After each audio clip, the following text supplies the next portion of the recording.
एक जंगल में एक ऊंट रहता था। वो बहुत मिलनसार और दयालु स्वभाव का था। सभी जंगली जानवरों से उसकी अच्छी दोस्ती थी। वह सबसे बहुत ही प्रेम पूर्वक रहता था और सभी जानवर भी ऊंट के साथ मिलजुल कर रहते थे। एक दिन उस जंगल में एक जेब्रा आया। ऊंट जेब्रा से दोस्ती करने के लिए उसके पास गया और उससे कहा, तुम्हारा जंगल में स्वागत है दोस्त, मैं ऊंट हूँ। जेब्रा सफ़ेद खाल पर काली धारियों वाला एक बहुत ही खूबसूरत जानवर था। उसे अपनी खूबसूरती पर बड़ा घमंड था। उसने ऊंट को देखा।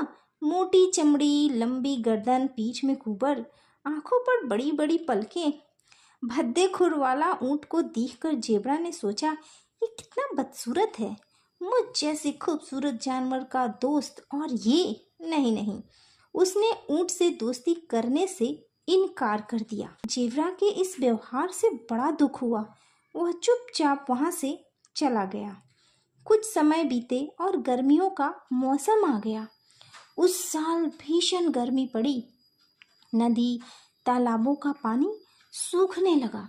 जानवरों में पानी के लिए त्राही त्राही मच गई और सभी पानी की तलाश में जंगल छोड़कर जाने लगे। जंगल के सारे जानवर परेशान थे।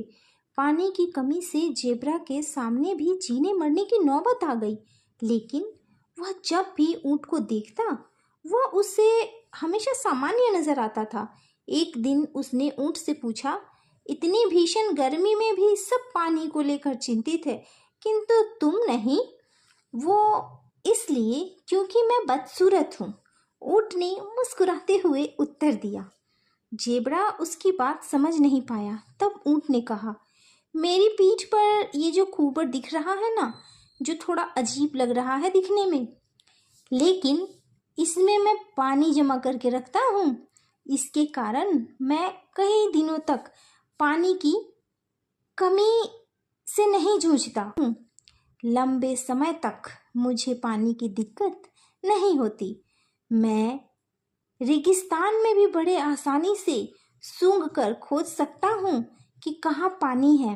चलो, तुम्हें वहाँ ले चलो, वहाँ तुम्हें प्यासा नहीं मरना पड़ेगा। जेब्रा ऊंट के साथ जाने लगा। कड़ी धूप थी। जेब्रा का हाल बेहाल होने लगा। तब ऊंट ने उसे अपने विशाल शरीर की ओट में चलने को कहा। जेब्रा को धूप से कुछ राहत मिली। दोनों आगे बढ़े तो एक रेतीला मरुस्थल आया। वहां रेत की आंधियां चलने लगी। ऊंट ने बताया, अपनी बड़ी बड़ी पलकों के कारण मैं ऐसे रेतीले आंधी तूफानों में बड़ी आसानी से रह लेता हूँ। मेरी चमड़ी भी मोटी है जो मुझे धूप और आंधी से बचाती है। वो कुछ दूर और आगे बढ़े तो गर्म रेत के कारण जेब्रा के पैर जलने लगे।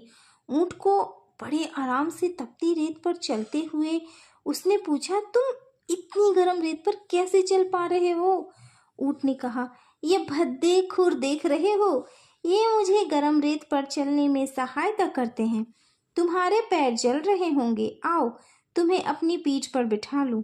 ऊंट ने जेब्रा को अपनी पीठ पर बिठा लिया और उद्यान की ओर चल पड़ा।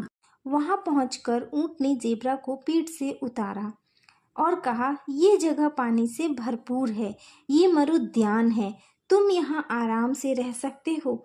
जेब्रा ने मदद के लिए ऊंट का धन्यवाद किया और अपने व्यवहार पर माफ़ी मांगते हुए कहा, मुझे माफ़ कर दो, मैंने तुम्हें बदसूरत समझकर तुमसे दोस्ती नहीं की। मुझे ये नहीं पता था कि जिन अंगों को मैं बदसूरत समझ रहा था वे तुम्हारी शारीरिक विशेषता है और उसी की बदौलत तुम रेगिस्तान में बड़े आराम से चलते हो और इसीलिए तुम्हें रेगिस्तान का जहाज भी कहा जाता है। ऊंट ने जेब्रा को माफ़ कर दिया और उस दिन से दोनों बहुत ही अच्छे दोस्त बन गए। तो इस कहानी से हमने क्या सीखा कि खूबसूरती और दिखावे पर ना जाए, कई बार बदसूरत चीज़ें भी काम की हो सकती हैं और ईश्वर ने हमें जैसा बनाया है हमें खुद को उसी रूप में स्वीकार करना ही सबसे बड़ी सीख है।